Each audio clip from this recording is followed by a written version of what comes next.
ಜಮೀರ್ ಅಹಮದ್ ವಿರುದ್ಧದ ಅರ್ಜಿ ವಜಾಗೊಳಿಸಲಾಗಿದೆ. ಶಾಸಕ ಸ್ಥಾನದಿಂದ ವಜಾಕ್ಕೆ ಕೋರಿದಂತಹ ಅರ್ಜಿಯನ್ನು ವಜಾಗೊಳಿಸಿ ಸುಪ್ರೀಂ ಕೋರ್ಟ್ ಆದೇಶವನ್ನು ಹೊರಡಿಸಿದ್ದು, ನ್ಯಾಯಮೂರ್ತಿ ಸೂರ್ಯಕಾಂತ್ ನೇತೃತ್ವದ ದ್ವಿಸದಸ್ಯ ಪೀಠ ಆದೇಶವನ್ನು ಹೊರಡಿಸಿದೆ. ಚುನಾವಣಾ ಗ್ಯಾರಂಟಿ ಭ್ರಷ್ಟಾಚಾರಕ್ಕೆ ಕಾರಣ ಆಗೋದಿಲ್ಲ.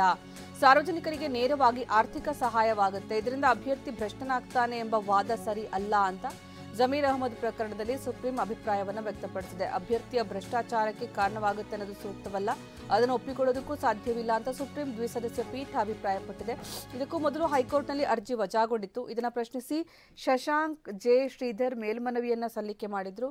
ಶಶಾಂಕ್ ಚಾಮರಾಜಪೇಟೆ ವಿಧಾನಸಭಾ ಕ್ಷೇತ್ರದ ಮತದಾರ. ಜಮೀರ್ ಅಹಮದ್ ವಿರುದ್ಧದ ಅರ್ಜಿ ವಜಾಗೊಳಿಸಲಾಗಿದೆ. ಶಾಸಕ ಸ್ಥಾನದಿಂದ ವಜಾಕ್ಕೆ ಕೋರಿದಂತಹ ಅರ್ಜಿ ವಜಾಗೊಳಿಸಿ ಸುಪ್ರೀಂ ಕೋರ್ಟ್ ಆದೇಶವನ್ನು ಹೊರಡಿಸಿದ್ದು, ನ್ಯಾಯಮೂರ್ತಿ ಸೂರ್ಯಕಾಂತ್ ನೇತೃತ್ವದ ದ್ವಿಸದಸ್ಯ ಪೀಠ ಆದೇಶವನ್ನು ಕೊಟ್ಟಿದೆ. ಏನಂತಂದ್ರೆ, ಈ ಗ್ಯಾರಂಟಿಗಳಿದೆಯಲ್ಲ, ಚುನಾವಣಾ ಗ್ಯಾರಂಟಿಗಳು, ಅದು ಭ್ರಷ್ಟಾಚಾರಕ್ಕೆ ಕಾರಣ ಆಗೋದಿಲ್ಲ. ಸಾರ್ವಜನಿಕರಿಗೆ ನೇರವಾಗಿ ಆರ್ಥಿಕ ಸಹಾಯವಾಗುತ್ತೆ. ಇದರಿಂದ ಅಭ್ಯರ್ಥಿ ಭ್ರಷ್ಟನಾಗ್ತಾನೆ ಎಂಬ ವಾದ ಸರಿ ಅಲ್ಲ ಅಂತ ಜಮೀರ್ ಅಹಮದ್ ಪ್ರಕರಣದಲ್ಲಿ ಸುಪ್ರೀಂ ಕೋರ್ಟ್ ಅಭಿಪ್ರಾಯ ವ್ಯಕ್ತಪಡಿಸಿದೆ. ಅಭ್ಯರ್ಥಿಯ ಭ್ರಷ್ಟಾಚಾರಕ್ಕೆ ಕಾರಣವಾಗುತ್ತೆ ಅನ್ನೋ ವಾದ ಸೂಕ್ತ ಅಲ್ಲ, ಅದನ್ನು ಒಪ್ಪಿಕೊಳ್ಳೋದಕ್ಕೂ ಸಾಧ್ಯ ಇಲ್ಲ ಅಂತ ಸುಪ್ರೀಂ ದ್ವಿಸದಸ್ಯ ಪೀಠ ಅಭಿಪ್ರಾಯಪಟ್ಟಿದೆ. ಇದಕ್ಕೂ ಮೊದಲು ಹೈಕೋರ್ಟ್ನಲ್ಲೂ ಅರ್ಜಿ ವಜಾಗೊಂಡಿತ್ತು. ಇದನ್ನು ಪ್ರಶ್ನಿಸಿ ಶಶಾಂಕ್ ಜೆ ಶ್ರೀಧರ್ ಮೇಲ್ಮನವಿ ಸಲ್ಲಿಸಿದ್ದರು. ಶಶಾಂಕ್ ಯಾರು ಅಂತಂದ್ರೆ ಚಾಮರಾಜಪೇಟೆ ವಿಧಾನಸಭಾ ಕ್ಷೇತ್ರದ ಮತದಾರ.